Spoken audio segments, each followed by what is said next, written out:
Olá pessoal, aqui é o Gustavo Falcin, sou fundador da America Private Equity. Estamos aqui no canal Papo com Falcin. A gente fala aqui de mercado, falamos aqui de estruturas complexas e tentamos trazer isso de uma forma compreensível para o público geral, sem deixar de trazer os maiores nomes aqui, os maiores especialistas, não só no mercado de fundo de investimento, mas de dívida, de fintech, tudo relacionado a investimento ou a serviço financeiro como um todo.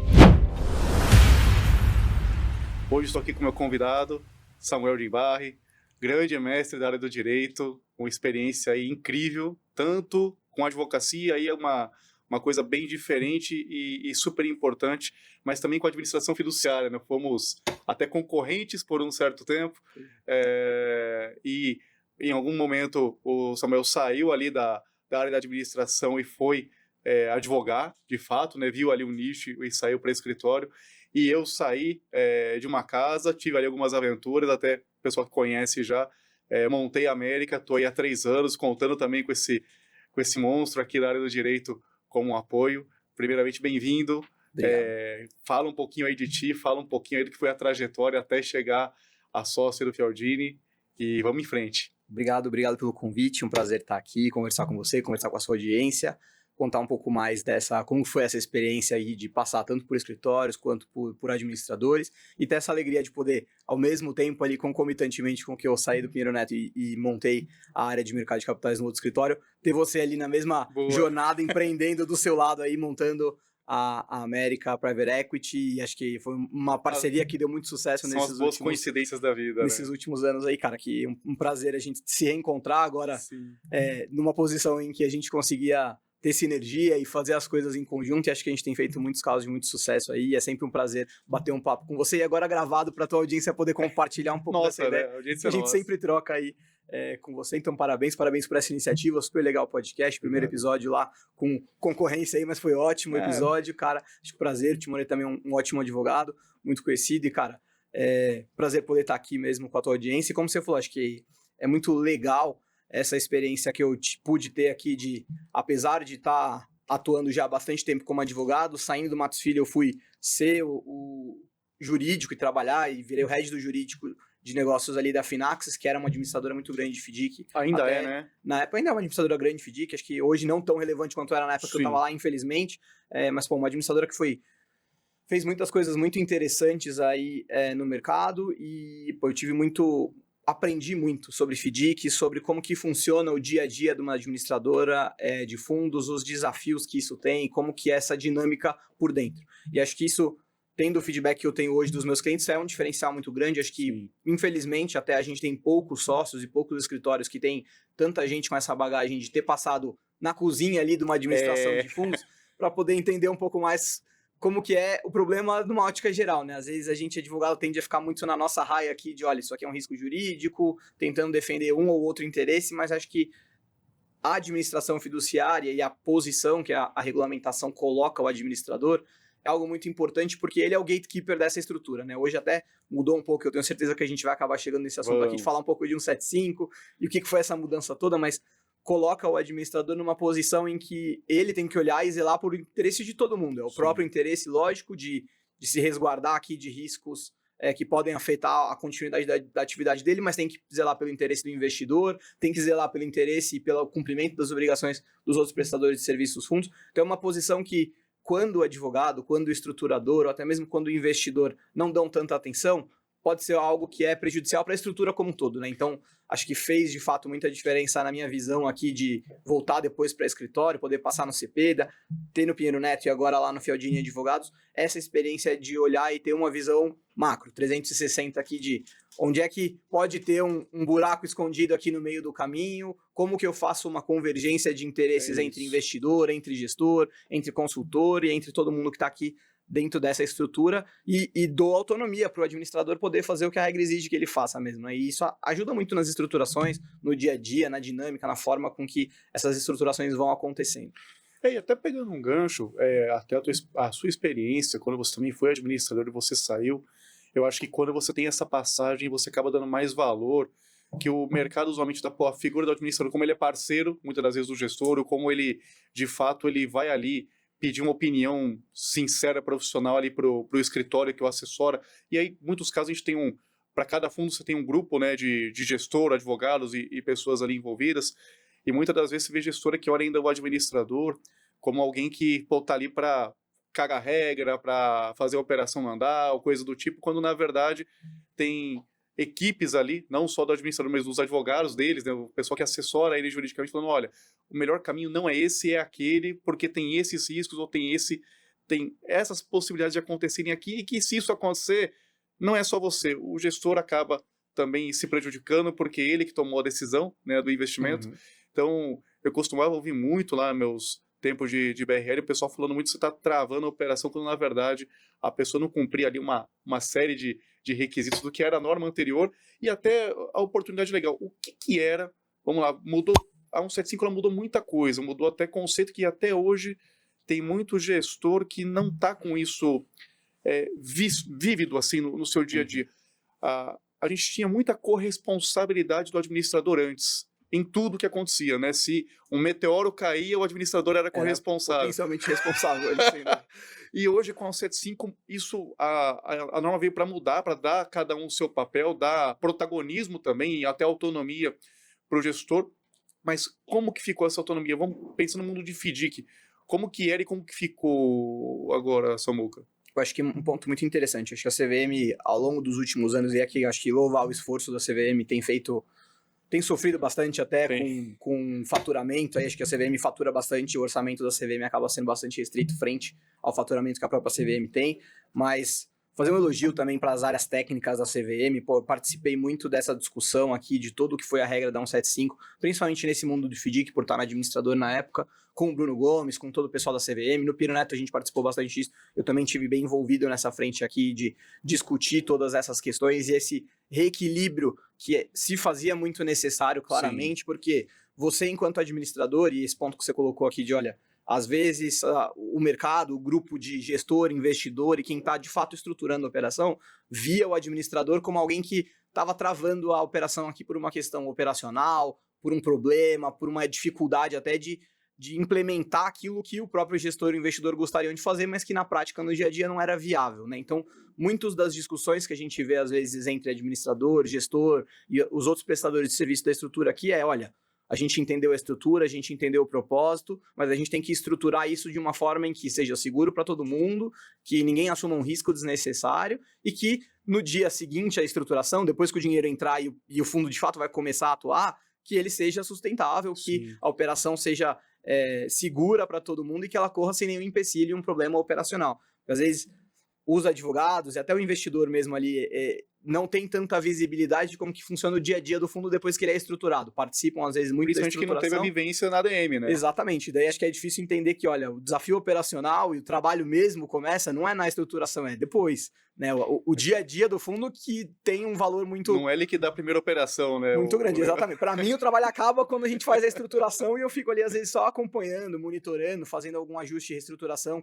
E a gente gosta muito disso, né? Mas é muito interessante esse ponto que você comentou aqui do reequilíbrio, né? Dessa estrutura, porque acontecia muito disso, de verem o administrador só como um prestador de serviço, e a 175 trouxe esse rebalanceio aqui das responsabilidades, enxergando que na prática, de fato, muitas vezes quem começava a estrutura de um fundo ou quem idealizava um determinado produto ou um fundo em si era o gestor. Então, colocar essa responsabilidade e até dar um pouco mais de liberdade para o gestor atuar no dia a dia, de contratar prestadores de serviço, de assumir responsabilidades mesmo em nome próprio e em nome do fundo, também foi algo muito importante aqui e que ainda, como você comentou, está demorando um pouco para se solidificar na prática, para que as pessoas pudessem entender. A gente ainda está num momento aqui um pouco em que o mercado ainda tá tateando bastante esse mundo novo aqui da 175, mas acho que já é bastante visível os avanços que a gente teve com a regra depois da implementação dessa regulamentação. Que de um lado a gente ainda tem, né, o administrador com aquela visão antiga de, pô, se eu não olhar tudo isso aqui, o problema é meu, e o gestor ainda tá se acostumando com aquela coisa, peraí, eu posso fazer? Eu tenho liberdade para fazer, é só eu mandar o contrato assinado de uma coisa aqui que eu validei e tá funcionando, tipo, eu tenho poder para contratar, exemplo, né? Uma consultoria aqui para um caso específico, ou um advogado para um ativo de stress, por exemplo. Sim, o cara pode, né? Mas antes era até o conceito de começar o fundo, era o administrador contratar o gestor, mas ele já era o idealizador, né? Sempre foi isso, por muitos anos agora que tem essa paridade, pô, agora é um acordo operacional, ninguém está contratando ninguém, chegamos aqui no consenso, alguém idealizou, geralmente o gestor idealizou aquele produto, né, deixa de ter aquela visão de um administrador contrata um gestor, que era o contrário do mundo real, né, e o que você tem sentido daí dos gestores, agora que eles têm essa liberdade a mais, antes eu sentia muito, Samuel, que eu não sei se você percebia isso, o pessoal fazer meio que aquele aprendizado no teste com o administrador, tipo, posso fazer isso, posso fazer aquilo, e agora que ele pode? Tipo, aqui a decisão vem dele. Então, se ele mandar lá uma operação, ele que tem que saber do enquadramento, ele tem que saber se aquilo está dentro da política de investimento, se aquela operação vale para aquele tipo de fundo, não só FDIC, mas para imobiliário, para qualquer outro. Cara, tipo, é tudo ele. O certo, óbvio, né? A gente fala consenso é você conversar lá, mandar uma minuta, falar, pessoal, confirma aí, vê se vocês querem fazer algum ajuste e tal, mas na prática, dado que ele tem poderes ele poderia simplesmente fazer tudo que precisa fazer, de preferência com assessoramento adequado, e mandar para uma, vamos falar assim, uma execução.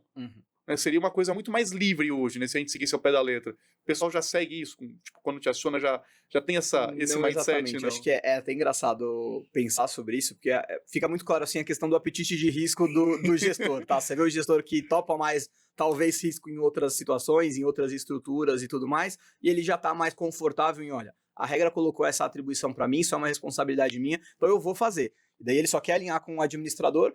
Se o administrador está confortável, para não gerar nenhum atrito no dia a dia, porque como a gente falou, esse operacional também está mudando a dinâmica entre troca e envio de informação, a divulgação das informações, os próprios administradores, daí acho que é interessante você contar um pouco disso também, de cara, como que está sendo essa mudança no dia a dia, né? Porque antes você tinha que reportar tudo, você que era responsável por tudo, e agora o gestor tem uma série de obrigações ali de reporte, de envio de informações, e daí a gente percebe isso, que tem gestores que estão mais propensos a já assumir essa responsabilidade numa boa, e tem gestores que não, que olha, deixa aí com o administrador, o que o administrador quiser que eu faço, mas um pouco reticentes, e eu vejo nisso, até um parênteses aqui, mas um reflexo de talvez, olha, a gente tem uma insegurança jurídica muito grande no Brasil, e isso é muito triste, mas é um fato, e talvez os gestores ainda tenham esse receio de serem muito proativos mesmo, e talvez encabeçar essa responsabilidade até primária aqui, que talvez caiba para ele agora na estrutura, por conta de, olha, a gente tem um histórico de 20, 30 anos de decisões aqui em que o administrador é responsável por tudo e eu sou responsável por pouca coisa. Será que esse balanço vai virar completamente? Daí o administrador vai fazer alguma coisa e isso vai cair para mim? Se não, o que vai acontecer? Qual que é a responsabilidade? Então, acho que isso ainda está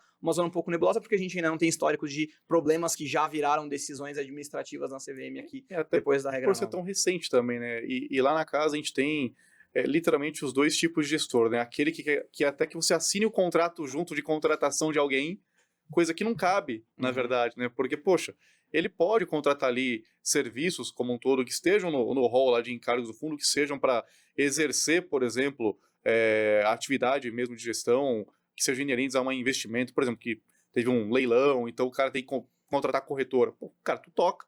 Né? Você está decidindo participar do leilão, é você que vai estar lá dando lance, né? A tese toda é tua, mas, poxa, de um lado você vê o pessoal que quer que você assine junto, que você olhe o contrato, que você dê conforto para ele, porque ainda não tem essa segurança, não é nem nada de errado, porque às vezes é um contrato padrão, né? Para alguma coisa, seja de um advogado, de uma prestação de serviço, como tem outros, por exemplo, tem gestor lá de VC, o cara basicamente manda, cara, ó, já revisei com o escritório, tá aqui o contrato de investimento na companhia tal, dá uma olhada se você quer comentar alguma coisa, mas assim, tipo, já nem aparece o administrador para assinar. Você vai falar, pô, peraí, esse aqui já soltou um pouco, né? Tipo, e o bom é, o pessoal conta com o advogado, tipo, ele não sai fazendo aqueles contratos, nada contra o jurídico interno de ninguém, muito pelo contrário, mas a visão externa para você ajustar, né, um contrato com a relevância que tem, né, do investimento numa empresa, ou para dar um crédito para aquele caso, ela é importante, né? Porque nem todo crédito é igual, nem todo investimento em private equity é igual. Então, se você não faz, às vezes, ajustes mínimos ali, que, cara, eles mudam de verdade a cara do documento, a segurança que ele traz para você, e você sai só naquela, não, peraí, o jurídico interno já olhou, é o mesmo que eu usei na outra, tá, mas a operação é diferente. O pessoal tenta, é triste quando o pessoal tenta economizar na parte mais importante, né? Que é a economia que não vale a pena, na verdade, né? Porque não é tão caro uma revisão dessa, é o investidor que paga, não sai do bolso ali do gestor, a menos que ele queira assumir, e é para dar segurança, né? Então, acho que tem muito isso. Você atende lá bastante FDIC, por exemplo, a gente, né, pegando aí nossos almoços, essas conversas, você tem aí FDICs em estruturação, alguns grandes demais para a gente citar nomes, então a gente segura. O gestor procura bastante você, assim, para coisa de dia a dia mesmo. Ele visita, cara, isso aqui é diferente, eu quero que você... Tem procurado muito e tem sido muito, muito interessante, assim, acho que a gente sempre advoga bastante por isso mesmo na nossa prática aqui, no sentido de, olha, deixa eu entender melhor as estratégias, deixa eu entender o teu negócio, não só esse produto como um produto standalone aqui, mas eu quero entender o teu negócio como um todo, para que as coisas comecem a ficar mais fluidas, a comunicação ficar mais fluida, você entende melhor o risco e o apetite de risco mesmo do próprio gestor e como estruturar, como fazer, como amarrar as coisas aqui.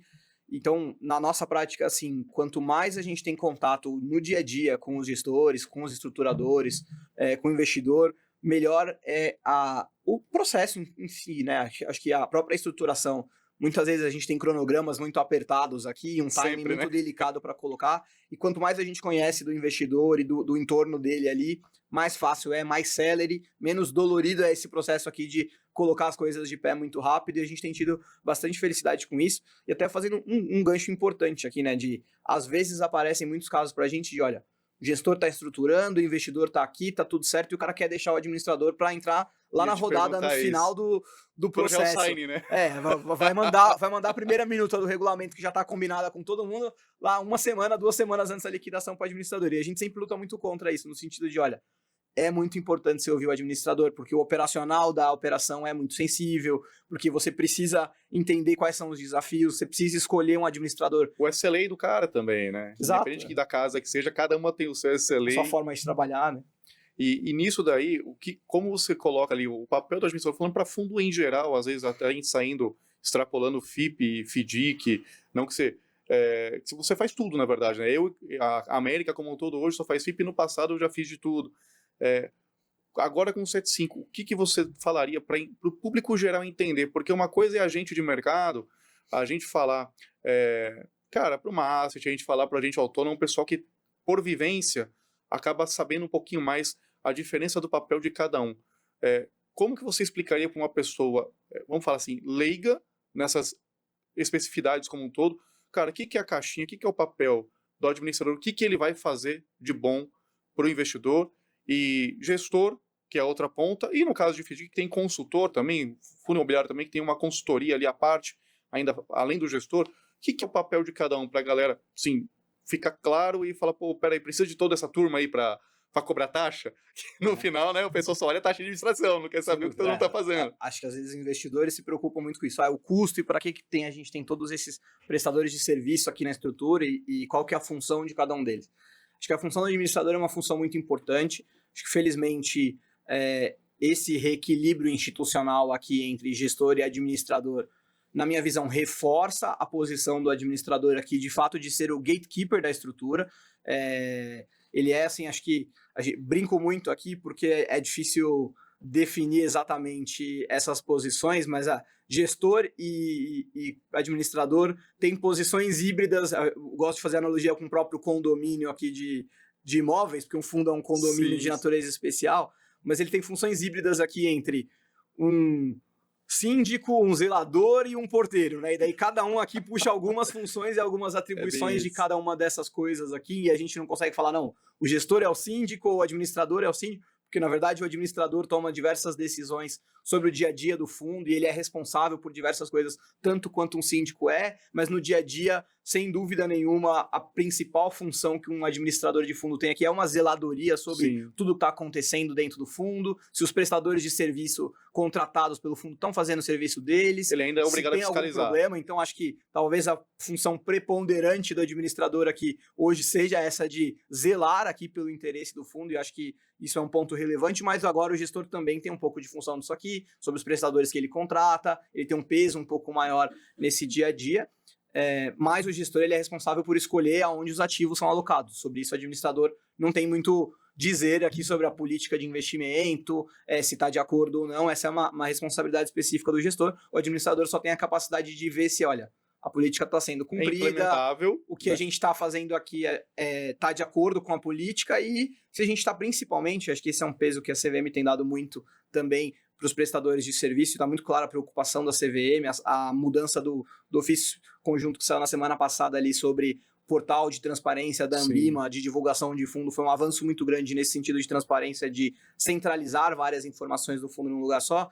Daí, nesse papel, assim, o administrador tem uma função muito importante de reporte mesmo, e de divulgar as informações, de estar sempre dando o máximo de transparência para que o investidor, quando ele não tem esse acesso muito próximo, daí talvez a gente tenha até falado muito de operações em que já nascem com alguns investidores aqui, mas a gente também tem operações em que a operação é estruturada para ir ao mercado e captar investimento quase que totalmente ali, quando não tem uma subordinada ou algo assim, e é muito importante que esse investidor ele consiga ter visibilidade do que está acontecendo dentro do fundo. Porque quando você olha a documentação de um fundo, para uma pessoa que é leiga, é um documento pesado, bastante complexo, né? Porque ele parece uma convenção de condomínio, um contrato, é um misto de um monte de documento que você já viu. Tem a historinha de cada um, a projeção de alguma coisa, e no final ele não entende o que vai ser feito, né? Porque difícil. Ainda é complexo, apesar da tentativa aí, o esforço de Anbima e CVM de fazer sempre o pedido, né, cara, que o documento seja de fácil leitura. Como você lida com produtos muito sofisticados, operações muito sofisticadas, muitas das vezes até o pessoal encontra dificuldade em traduzir aquilo para uma linguagem simples, ou até, se você simplificar demais o que você está falando, você deixa de mencionar algo importante. Então você não consegue deixar aquilo tão simples, uma coisa que vai ser uma oferta pública, por exemplo, um ativo aí diferente, que todo mundo consegue falar, tá, entendi então qual que é o risco, entendi o que está sendo feito e quais são as garantias aqui que estão colocadas. Às vezes não dá para você escrever tudo isso de forma simples, né? Até porque tem todos aqueles termos jurídicos, né, que não são familiares para muita gente. E aí, brincadeiras à parte, né? O pessoal procura muito o Google IA para fazer brincadeira, para fazer coisas assim, mas quando chega nessa hora de falar, pô, peraí, a minha poupança, né, o dinheiro que eu tenho aqui guardado, que tem, que eu vou precisar dele no futuro, é uma reserva que eu estou colocando aqui, um investimento que estou fazendo, porque achei essa estrutura boa, não entendi tudo aqui que falou, mas, cara, você deveria entender, né? Tu deveria entender, tu deveria colocar cara que fosse ali no Google para entender aquele termo, para você saber, pô, peraí, então no final essa operação achei que tinha garantia, mas não tem. Né? Leva um engano, né? Tem termos ali que podem levar um engano, mas são os termos corretos, não é que ninguém usou algum subterfúgio ou coisa do tipo. E, cara, eu vejo ainda que o pessoal não se aprofunda nisso, tanto que quando você vê operações aí de mercado, tanto fundo quanto dívida, quando dá tudo errado, vamos falar assim, o pessoal vê, pô, mas qual a garantia que eu tenho? Cara, você não tinha nenhuma. E as pessoas investiram mesmo assim, talvez sem saber que não tinha garantia nenhuma, né? Então, tem N casos, para não citar nenhuma empresa, não citar nenhum caso concreto, que eu acho que fica pejorativo, mas os casos de default e de dívida, né, cara, seja a área de concessões ou qualquer outra coisa, você, pô, quando tudo dá errado, o pessoal vai descobrir que, cara, não tem FGC, óbvio, né, coitado do FGC, já não basta aí os casos recentes, mas não tinha um imóvel, não tinha uma fiança, não tinha um conjunto de estruturas que falasse, cara, ó, eu tô deixando aqui algo, se tudo sair muito do meu planejado, você não vai perder tudo. Tem aqui um colchãozinho aqui, de repente teu principal, ou 50% do teu principal, você recebe ali, mas não. E aí a galera investe, muitas das vezes, isso, mais uma vez, né, eu tomo cuidado de falar, cara, não tem nada de errado, mas porque foi oferecido com bastante insistência aquele produto por um assessor, que vislumbrava ali, obviamente, a sua comissão, né, de colocação daquilo, e a pessoa coloca ali, cara, que seja R$1.000, não estou falando nem de grandeza de valor, mas coloca, acreditando que, pô, o cara não ia estar me vendendo uma coisa ruim. E até o ponto que você colocou, que é importantíssimo, que a gente já ia entrar, esse novo hub da Anbima de, cara, todo mundo saber quanto cada um está cobrando, seja uma estrutura de fundo, e acho que as coisas estão evoluindo, né, com o 75 e com as alterações posteriores para abrir a taxa, quanto que o assessor ganha, quanto que a corretora ganha, quanto que cada um está ganhando ali para te oferecer aquilo. Quando aquilo fica claro, pelo menos acho que a pessoa tem aquele sinal de alerta de, pô, peraí, dos R$1.000, né, que eu vou ali investir, 30 é para corretora, 20 para o assessor, tanto para não sei quem. E o outro produto que ele está me falando que não é tão bom, o que muda ali, eu estou vendo que os valores são menores. Então, até que ponto não tem ali algum tipo de viés, né, pela remuneração como um todo, não pela qualidade do produto, né? Mais uma vez, não é errado oferecer, não é errado colocar opção, porque a opção está ali, investe quem quer, ninguém coloca arma na cabeça de ninguém, né, para investir, mas essa transparência, que é uma coisa que a gente preza muito no nosso universo aqui de administração de fundos, a gente vê ela chegando na ponta final ali dos produtos ofertados ao público, e a gente acha isso bem positivo, um trabalho hercúleo, né, de CVM Ambima, com muita participação de escritórios, né, como vocês, como um todo, da indústria, dos associados aqui, e acho que isso está sendo, vai virar, agora ainda não, mas eu acho que para o futuro o pessoal vai começar pelo menos a olhar mais aquela caixinha do, cara, quanto que esse pessoal está ganhando para eu colocar meu dinheiro aqui. Sem dúvida. Porque no fundo é simples, a taxa de administração está lá, né, não tem tanta coisa a mais. É isso, e acho que esse é um ponto que você mencionou que eu acho que é muito relevante, assim, parte da loucura que eu fiz de sair do Pinheiro Neto para ser sócio do escritório pequeno e montar uma área. Mas tu tinha bagagem pra caramba, né? Então, até pra todo mundo saber, cara, o cara mandava bem pra caramba, atendia, não vou falar 24/7 porque tem filhos, né? Mas, Muitos.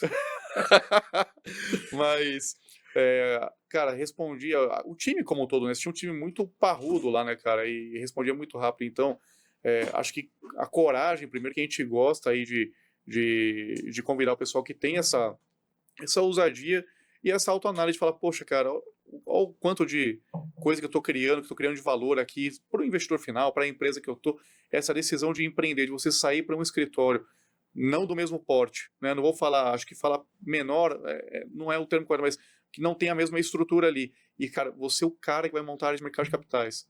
Né? Tipo, a coisa que você fazia todo dia, eu quero começar do zero, vou contratar a equipe. Cara, como que foi esse desafio aí para ti, essa virada de chave? E como está sendo, né? Porque isso é uma evolução com o tempo também. Sem dúvida, acho que foi um desafio muito, muito doido, em primeiro lugar. Assim, acho que eu sei que eu não sou uma pessoa muito convencional, assim, no sentido de topar esse desafio. Eu sei que muitas pessoas não sairiam tanto da zona de conforto, assim, mas para mim fazia todo sentido exatamente por esse ponto que você estava comentando, de que, olha, o nosso mercado está evoluindo muito. Né? A gente tem alcançado mais transparência, a CVM tem atuado de uma forma muito incisiva, no sentido de dar visibilidade para quem está investindo de qual que é o custo dessa transação, de qual que é o risco envolvido no produto que o investidor está comprando. Isso já tem se refletido em números muito relevantes no nosso mercado. Eu lembro que pouco antes de eu ir para o Pinheiro Neto, de ouvir um dado do Setúbal falando numa apresentação, no sentido de que, olha, o Brasil hoje investe mais ou menos 3% da poupança popular em mercado de capitais. E nos Estados Unidos esse número é de 90%. E de lá para cá, esse número já triplicou, tá? O nosso mercado tá 3 vezes maior do que há 7 anos atrás, que é um aumento muito expressivo. A gente passou de 5 milhões de CPFs na B3 aí, e acho que a gente tem um mercado muito grande, uma área muito grande para ser desbravada. Então esse foi, acho que, a principal força motriz aqui para eu falar, cara, eu tô vendo algo que talvez nem todo mundo esteja vendo e que faz sentido assumir esse risco aqui mesmo, essa loucura de fazer, que tem tudo para sair para empreender, porque tá se esse mercado crescer, exatamente, a gente está saindo do mercado muito pequeno, a gente está em 9% da poupança popular investida em mercado de capitais, e com a digitalização até da economia, e o Pix também aconteceu no meio desse caminho, e acho que é algo muito benéfico. Hoje eu também estou muito inserido aqui no Fialdini, nesse mundo de fintechs, de meio de pagamento. Legal. Acho que até legal que você comentou assim, de olha, o escritório, não vou falar que não é do mesmo porte, mas não é da mesma estrutura que o Pinheiro Neto, de fato não é, mas a gente tem se posicionado muito como uma referência em serviço financeiro no Brasil. E felizmente essa semana, mais uma vez, 3º ano seguido, a Vanessa Fialdini, que é a sócia fundadora do escritório, está no Band 1 da Chambers, junto com o Balducci do Pinheiro Neto. Ela é a única advogada no topo do ranking aqui e pra gente isso é um reconhecimento de que, olha, é fantástico, assim como o escritório viu lá 20 anos atrás, quando ela montou o escritório e apostou nesse nicho de fintechs aqui do setor financeiro, eles apostaram também em mim, na minha área aqui, de falar, olha, serviço financeiro não é só o serviço bancário, é tudo, é mercado de capitais também, e a gente enxerga muito esse papel agregador aqui, e, cara, ativos digitais, um monte de outras coisas que estão vindo por aí, já estão chegando com tudo, são uma aposta muito grande de que o mercado de capitais vai crescer, e acho que é uma aposta parecida com a aposta que você fez também na América, cara. Eu não sei se todo mundo sabe, mas se você quiser falar um pouco, aproveita o espaço. É teu, eu tô aqui tirando espaço no teu espaço, mas, cara, eu gosto muito da tua história, eu acho que todo mundo merece saber, assim, de, pô, a coragem também de empreender, de sair de um lugar que, pô, você tava numa casa que era muito relevante aqui no Brasil, no mercado de administração de fundos, e agora você tem a sua administradora, e, cara, como é que foi também essa coragem para poder assumir uma responsabilidade tão grande como essa? Cara, eu vou te falar que foi uma coisa que eu pensei muitas vezes antes de seguir esse caminho como um todo. Primeiro, ao longo dos meus muitos anos entre Itaú e BRL, eu sempre tive vontade de conhecer o outro lado da mesa, o que era o lado do gestor. Né? Porque para mim, como eu sempre tive ali no lado de administração, como todo lado de cá, ainda naquela instrução antiga, a gente acabava, na minha opinião, na época, né, com o conhecimento que eu tinha, fazendo tudo e via ali, né, com aquela visão bem embaçada, pô, peraí, o cara, a gente tem que praticamente ensinar a equipe do cara o que tem que fazer e, pô, ele que tá ganhando dinheiro e não sei o quê. E eu lembro que em 18, cara, quando eu tive a coragem de partir para, a parte foi fácil, né, de ir para um cliente da BRL, né, uma gestora que era cliente da BRL, para conhecer o outro lado da mesa e tive a felicidade de ir lá para Aliança, uma gestora de real estate. Cara, para mim, foi essa coisa de cair a cortina, sabe? De falar, poxa, peraí, agora eu tô vendo aqui como que as coisas são pensadas.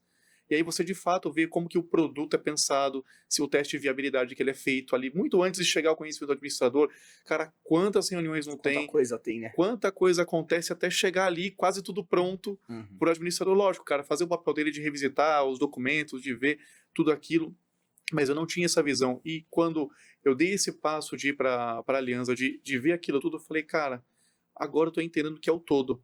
Né? Finalmente eu cheguei no ponto que eu queria de... Eu sei o lado de lá, trabalhei muitos anos, fiquei 2 anos como diretor de compliance da Aliança. Cara, para mim foi uma experiência incrível, né? Assim, gosto demais e até hoje falo bem do Fábio, do Ricardo Madeira, assim, o pessoal fora de série, e da TAG também, que é sócio lá, um family office muito, muito grande e muito sério. Mas dali é que partiu essa coisa de falar, poxa, eu gostava muito de trabalhar com FIP.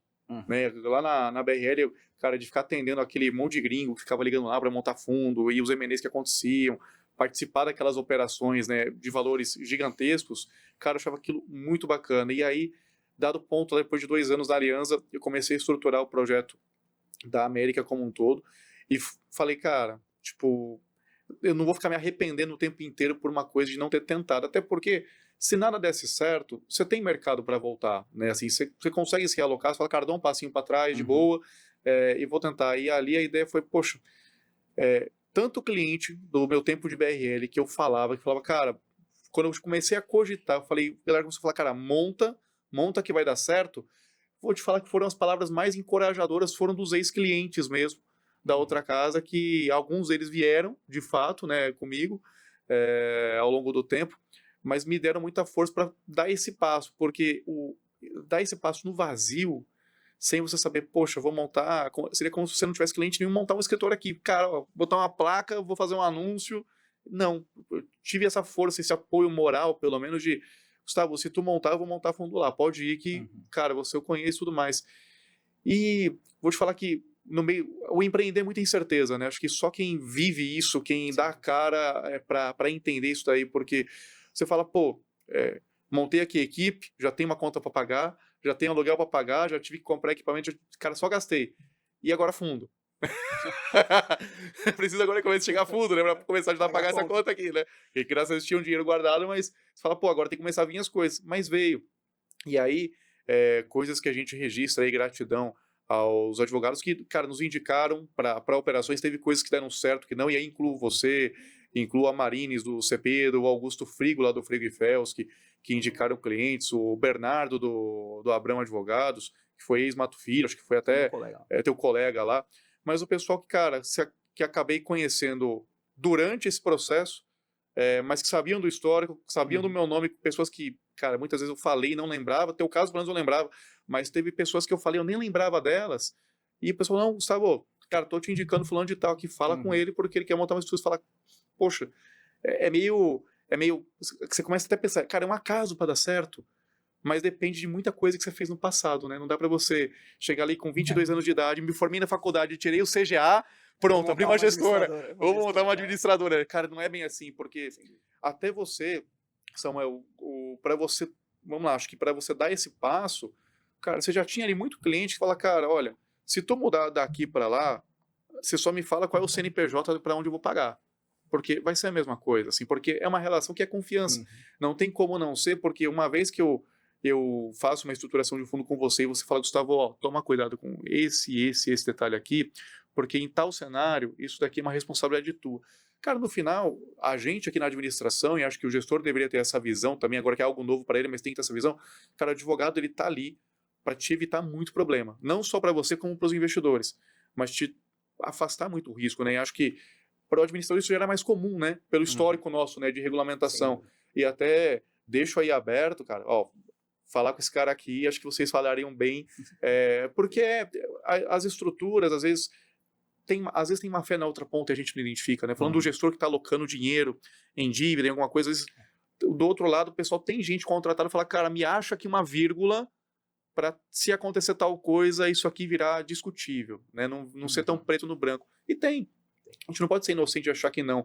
E até, dando assim, um passo adiante, Samuca, os FDICs tiveram uma evolução muito grande quando veio 175, porque você vivenciou também no seu tempo lá de Finaxis e a gente, lá como administrador da BRL, aqueles fundos que tem aqueles títulos que, cara, o cara descontou no teu FDIC, descontou, às vezes, no outro FDIC do outro gestor, no FDIC da outra administradora, a famosa triplicata, né?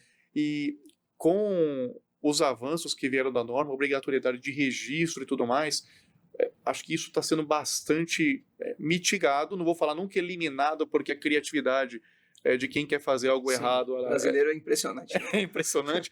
Mas conta, o que mudou, cara, com esse negócio? O que são essas novas figuras no FDIC, dessas entidades registradoras? Quem está aí no mercado mesmo de já mais consolidado?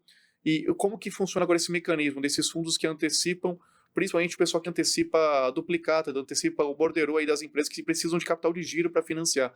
O que mudou nessa estrutura, cara, nessa espinha dorsal do negócio? Acho que mudou muito, assim, evoluímos bastante, como você bem comentou, era comum a gente identificar, às vezes, algumas fraudes, uma cessão dupla aqui de um fundo para o outro, ou pelo menos uma tentativa de cessão.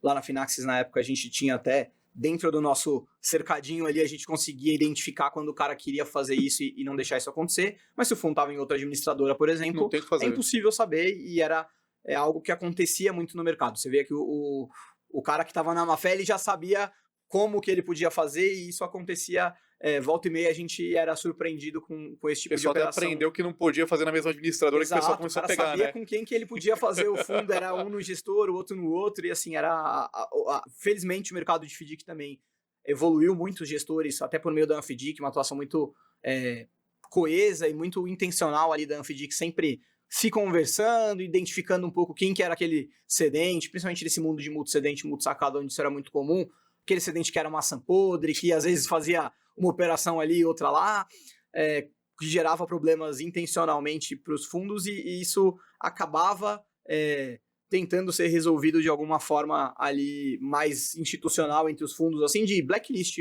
um determinado participante, de tentar identificar quem que estavam nesses movimentos aqui e diminuir a exposição do mercado, né, no fim do dia. E vinha muito prejuízo para turma, essas né, coisas. Acontecia operações. muito, cara. E geralmente esses caras, eles que tomam prejuízo primeiro, né, porque ele tá na subordinada, ou o círculo próximo dele ali tá na cota subordinada, e esse prejuízo geralmente para nesses investidores aqui que tomam o primeiro risco, aqui acessam mais possibilidade de retorno, lógico, mas tomam risco primeiro.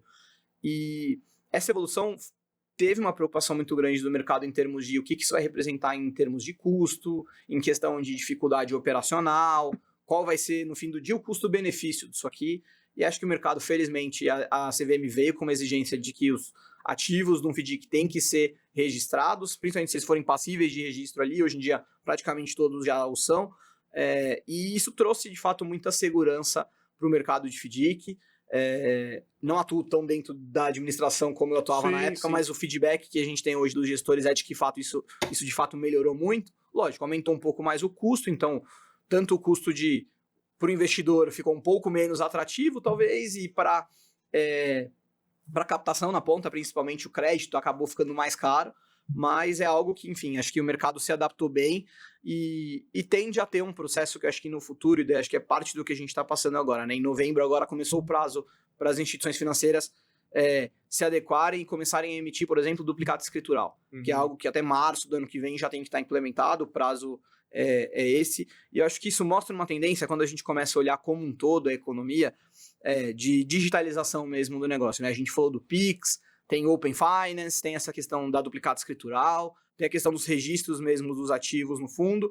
Essa semana eu vi a novidade que vai vir aqui de que os registros e transações imobiliárias provavelmente já no primeiro semestre do ano que vem vão estar na sua maioria registrados em blockchain, então já vai dar para começar a fazer um smart contract para pagar o ativo e o registro só vai mediante o pagamento, então isso já vai trazendo muito mais segurança jurídica. Infelizmente, eu acho que hoje ainda para o mundo de FIP, essa digitalização toda e tokenização e esse mercado que eu acho que vai chegar, mas ainda está um pouco mais distante, mas eu já fico feliz de ver que no mercado de crédito talvez isso já comece a ficar um pouco mais tangível. No mercado imobiliário parece que isso está, não sei se exatamente no Brasil, mas em geral muito evoluído. Eu acho que vem forte no Brasil, porque acho que é uma demanda muito grande. Os custos imobiliários de transação, de burocracia, Altos, né? e todos os custos aqui envolvendo o mercado imobiliário acabam sendo muito altos. É um mercado que a gente tem um volume de investimento desse pequeno percentual que está alocado em mercado de capitais, o volume é muito grande em ativos imobiliários, né? Então, acho que o mercado imobiliário vai forte para esse mundo, e o mercado de FIPS certamente vai chegar também. A gente já tem outras iniciativas, né? Mas mais de crowdfunding, de empresas menores, de outros tipos de acesso aqui, mas eu acho que chega também no mercado dos porque FIPS. está rondando o FIP mais direto pelo que seria a objeto de investimento dele, né?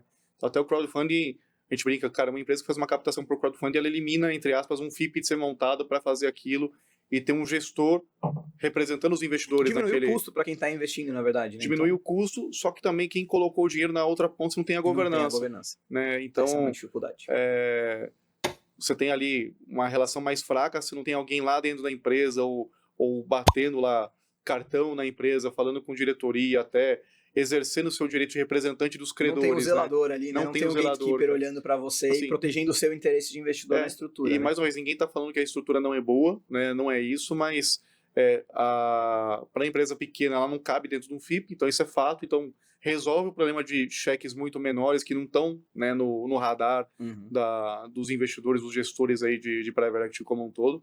Mas tem esse ponto de, cara, não é insegurança, mas não tem a zeladoria, né? Você não tem a governança de alguém olhando o que está acontecendo. A CVM está batendo muito nisso, assim, no sentido de também dar mais transparência para essa situação, no sentido de que, olha, você é investidor geral, e essa é uma simetria que talvez ainda precise ser um pouco corrigida, né? Mas hoje o crowdfunding acessa podendo fazer anúncio em plataforma de redes sociais, anúncio de massa. Receber e-mail todo dia. No que seria uma oferta pública sem rito ordinário hoje, né?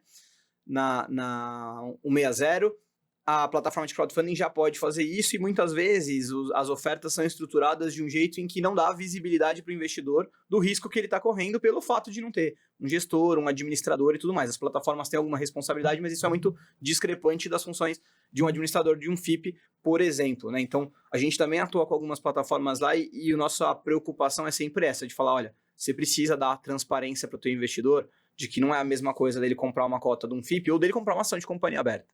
Né?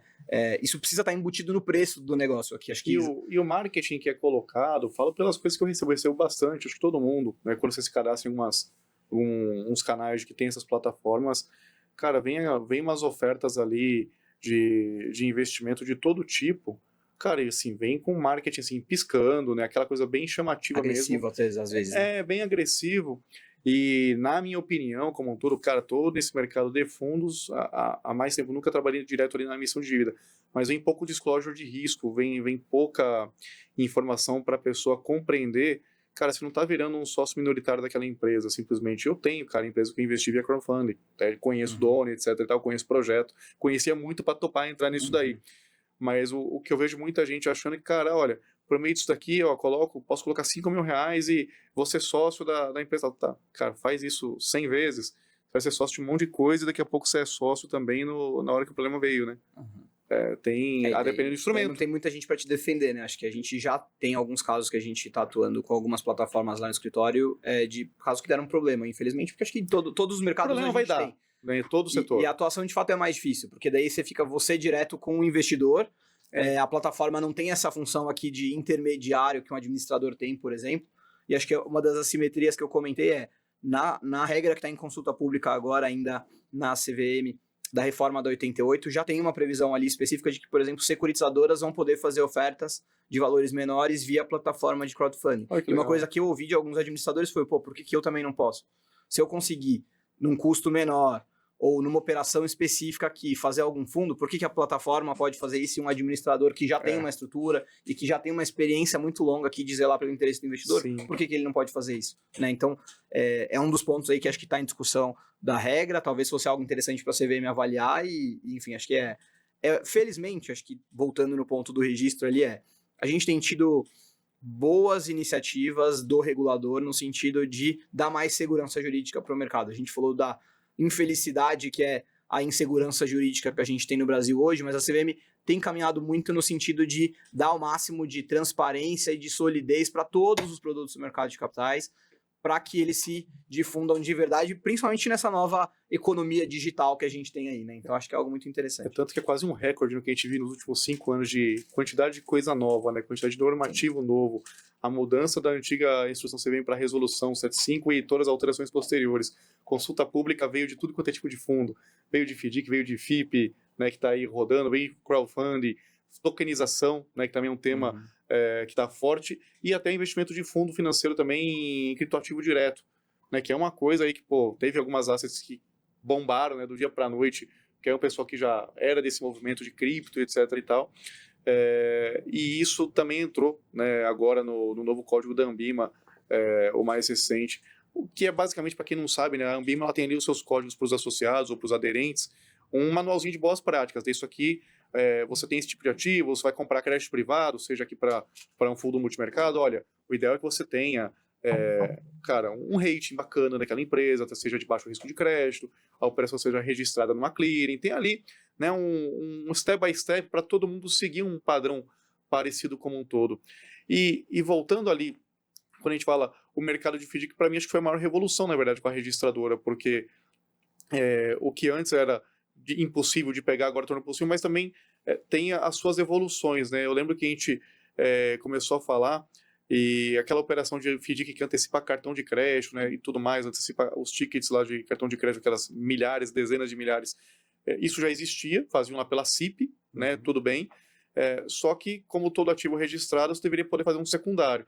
Por mais desafiador que seja no Brasil, até de CCB, você consegue vender no secundário, debênture, você vende no secundário mais normal, debênture de oferta pública, e recebível de cartão, você já consegue, cara, essas coisas que são registradas, assim, na teoria pode, mas na prática tá acontecendo isso ou dá um gargalo? Ainda não, a gente tem feito bastante estruturação, acho que até pela natureza do escritório de ser mais voltado eminentemente tech, focado né? a serviços financeiros, fintech e tudo mais, a gente tem feito muito fundo de meio de pagamento, e é um desafio operacional mesmo, tá? Mas, por exemplo, se um FDIC compra um crédito de uma adquirente e depois ele quer ceder parte desse crédito, ou se ele tem interesse aqui em negociar um pedaço da carteira, você tem que fazer uma série de outros arranjos, talvez uma conta escrow, contratar um banco liquidante, fazer alguns outros tipos de movimentações ali para poder viabilizar um recebimento seguro, mas não é possível o registro de novo de uma sessão depois dessa primeira sessão. Então, evoluiu muito, mas sem dúvida a gente tem muitos desafios operacionais para continuar a evoluir aí nesse mercado.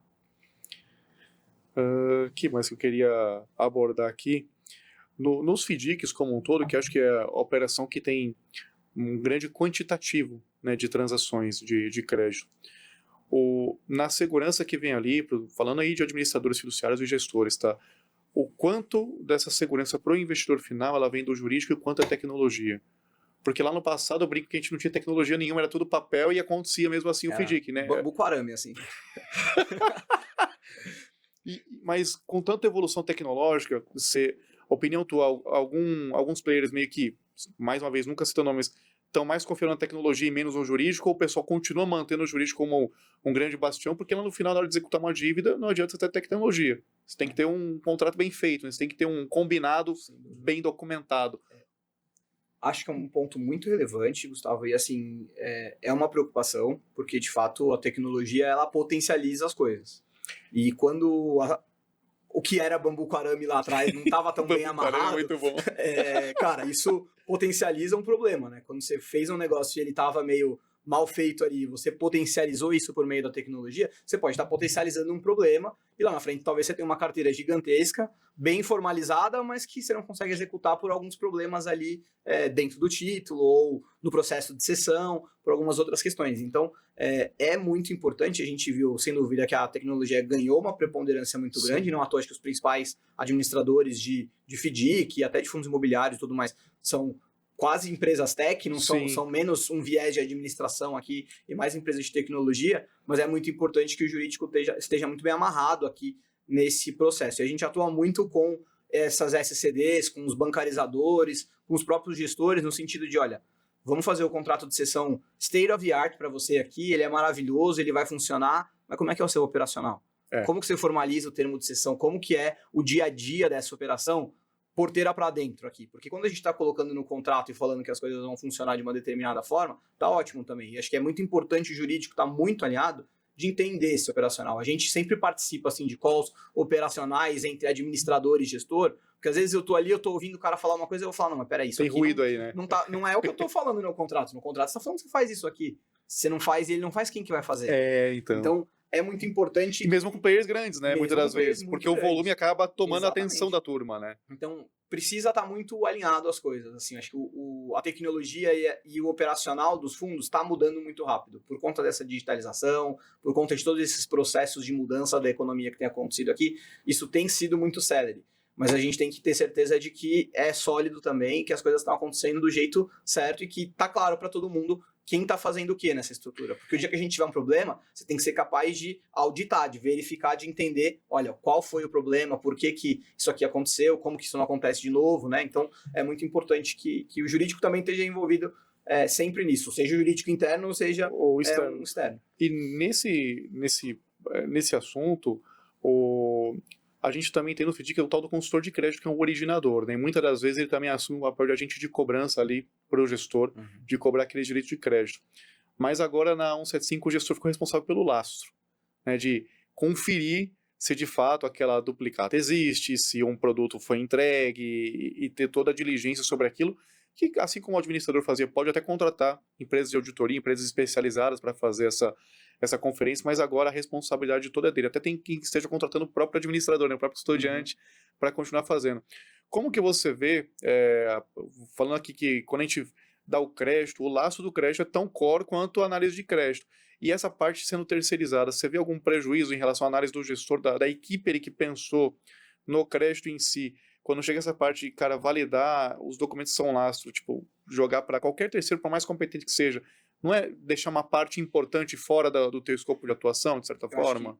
Para isso, o mercado geralmente tende a adotar estruturas de alinhamento de interesse, tá? Então, assim, é bem incomum nas estruturações a gente ver uma terceirização para alguém que não está assumindo algum tipo de risco na estrutura. Ah, legal. Tá? Isso é uma coisa muito importante que a gente sempre coloca mesmo nas estruturações de, olha, não vai ser o consultor que vai fazer, ou vai ser o consultor. Ele tem cota subordinada, ele está assumindo risco primeiro. Se ele fizer o trabalho dele mal feito, ou quanto ele qualquer perde, terceiro, né? quem que vai perder primeiro? É só você? Porque acho que algo importante dos problemas que a gente já teve no passado no mundo dos FDICs aqui, fundos imobiliários também, alguns poucos, era sempre quando a gente deixava algum determinado player com a faca e o queijo na mão ali para poder fazer algum tipo de wrongdoing aqui, ou fazer alguma coisa que não fosse devida dentro da operação. Então, seja por negligência, seja por dolo, é importante que os interesses dentro da estrutura estejam bem alinhados. Daí acho que o papel do gestor nessa estruturação aqui de quem vai fazer o quê e quem é responsável por o quê e qual o risco que cada um está assumindo também é muito importante.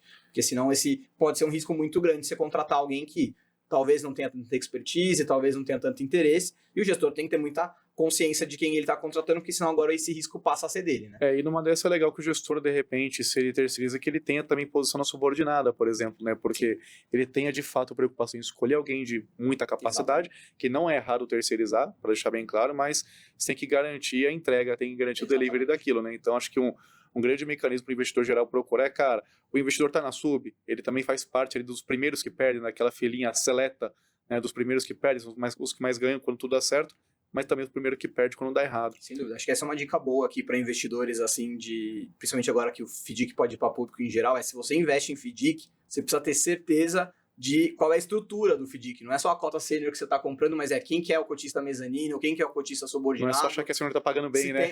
Exatamente. Não é só olhar a taxa da sênior e falar, não, essa sênior aqui está me pagando incrível, eu vou investir nela, o risco é pequeno, mas quem são os outros players que estão nessa estrutura? Tem esse alinhamento de interesse ou não tem? Porque acho que é algo que pode mudar bastante aqui a composição de risco mesmo do FDIC.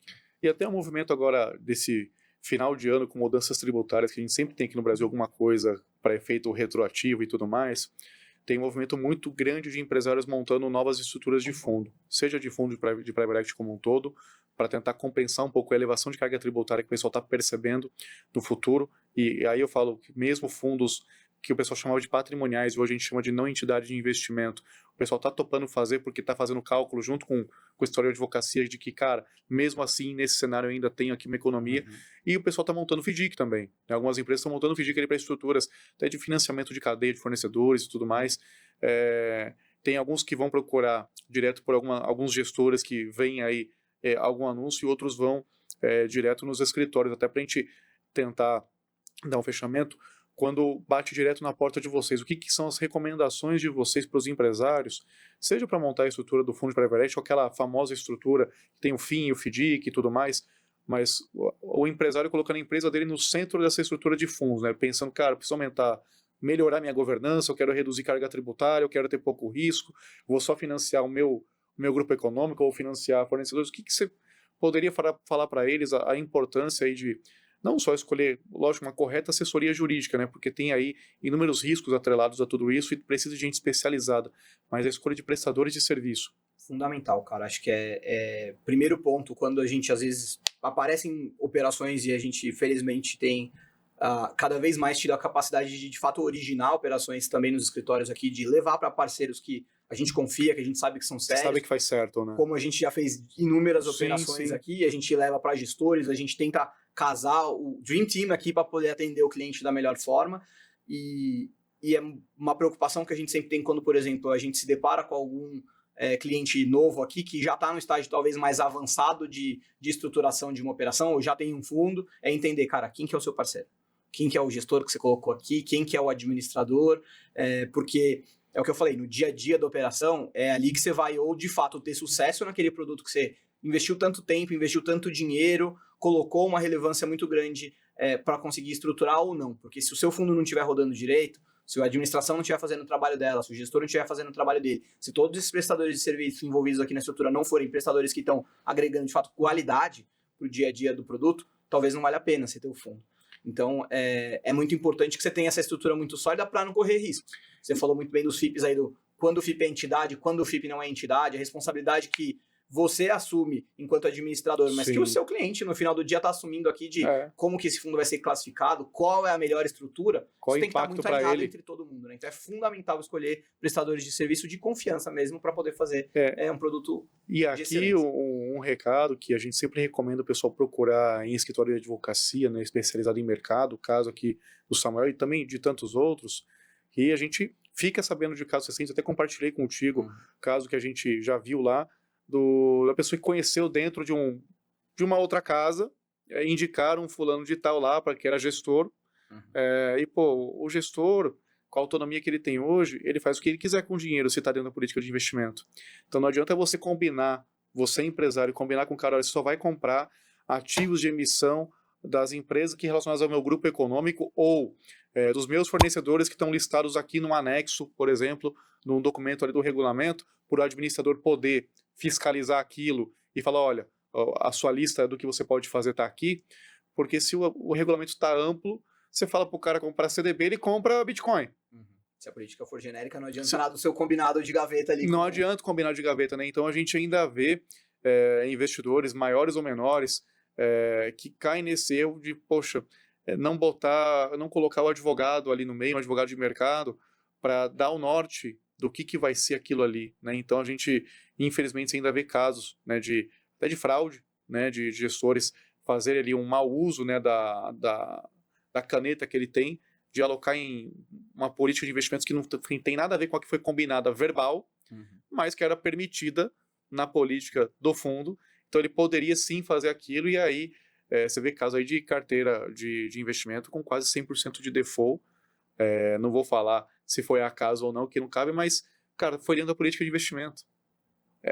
O duro é isso, né? Como que você vai falar, pô, como que ele fez isso? Pô, ele tinha carta branca. Então, aqui o papel importante de você ter a figura de um escritório de mercado de capitais, valendo aqui para todo mundo, olhando o que você quer, olhando o que você está combinando para traduzir aquilo para documento. Se não traduzir para documento, mesmo o administrador sendo bastante atento, ele não tem o que fazer se está tudo amplo, ou que a pessoa pode fazer. Se você não sabe o que foi combinado entre os que estão envolvidos, se não está traduzido, né, no documento, não tem como. Ninguém consegue te proteger, vamos falar, né? Então acho que eu vejo muito os papéis aqui dos principais, eu coloco o gestor, administrador e escritórios de advocacia.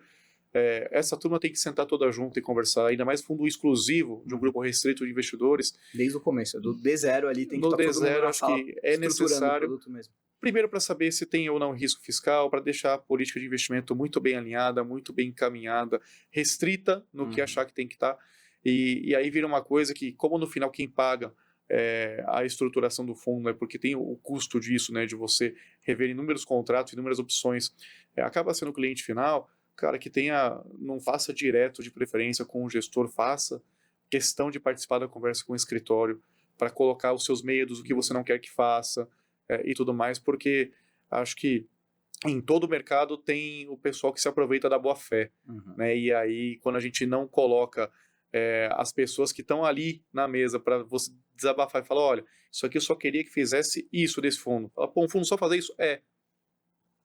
Se faz sentido, o combinado nunca sai caro. O combinado não sai caro, desde que esteja escrito para aquele combinado ser seguido, eu acho que é isso. Então, até para a gente seguir aqui para uma linha de encerramento, queria agradecer o Samuel aqui, primeiro pela presença, pelo tempo, por aceitar o convite. O nosso canal aqui é novo, nosso segundo episódio.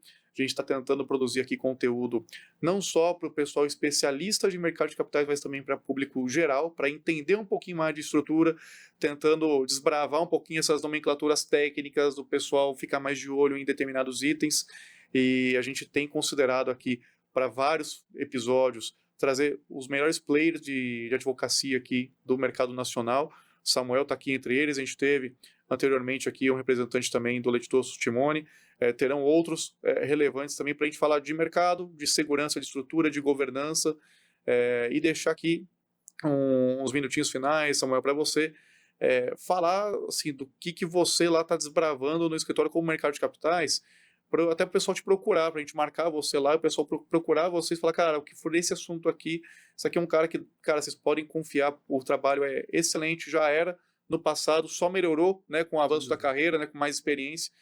O que você tem aí de recado para o pessoal para falar? Todo mundo quer fazer fundo, dívida, fintech, o que tem aí de recado para a turma? Obrigado pelo espaço, como foi, é sempre um prazer bater papo com você, acho que agora é só o primeiro papo que está gravado aqui, mas, cara, com você, com clientes outros que eu te apresentei, com clientes que você me apresentou, e acho que todas as trocas aqui, parcerias que a gente já fez, foi sempre um prazer, então muito legal poder dividir um pouco dessa troca de conhecimento que a gente sempre tem com o teu público aqui. Parabéns pela iniciativa, acho muito legal. Eu estava até comentando com meus sócios esses dias de que, infelizmente, na nossa área a gente tem muito pouco conteúdo técnico de qualidade e acessível para consumir, como foi o teu primeiro episódio já com o Timone, como eu espero ter contribuído um pouco para a gente poder ter aqui também. Então, parabéns por essa iniciativa. Achei, cara, sensacional alguém com a tua experiência dedicar uma parte do teu tempo e dos teus recursos aqui para colocar isso aqui de pé. Acho que é algo muito louvável mesmo, então parabéns aí pela iniciativa. Obrigado. Não tenho dúvida que vai ter muito sucesso, assim como a América já tem tido. Esse espaço é muito importante para esse desenvolvimento do mercado de capitais brasileiro aqui.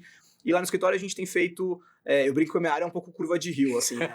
É tudo aquilo que não é muito fácil de fazer, que você já não sabe como que faz exatamente, ou que precisa de uma atuação um pouco mais especializada. Eu tenho tentado fugir muito dos anglicanismos, apesar de eu ter falado vários termos em inglês aqui, mas é muito tailor-made mesmo, é muito feito sobre medida aqui para as necessidades do cliente. Então é isso, eu acho que a gente sempre tenta trazer o mais cedo possível todos os stakeholders aqui, todas as partes envolvidas para a mesa, para poder planificar aqui as informações entre as partes envolvidas e estruturar um produto que seja da melhor forma para o investidor, para o cliente, para o empresário, como foi o exemplo que você deu aqui de estar colocando um fundo de pé para algo específico da empresa dele, que é o principal negócio, e isso aqui, na verdade, é só algo para melhorar o resultado do que ele já melhorar a margem dele, ao longo da carreira. Então, a gente sempre tenta fazer isso de uma forma que funcione, que seja eficiente e segura para todo mundo. Acho que o papel fundamental do escritório de advocacia é dar solidez e segurança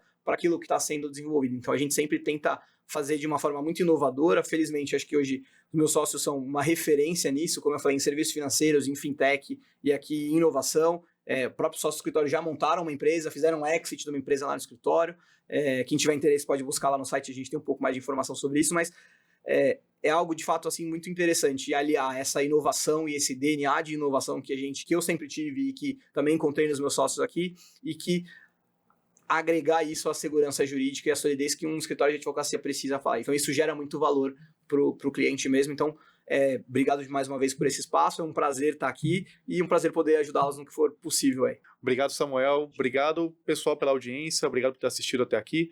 Próximo programa, continuamos a sequência de falar de produto financeiro, falar de mercado, entre outras estruturas complexas, tentando trazer de um jeito simples para todos vocês, tá bom? Um abraço.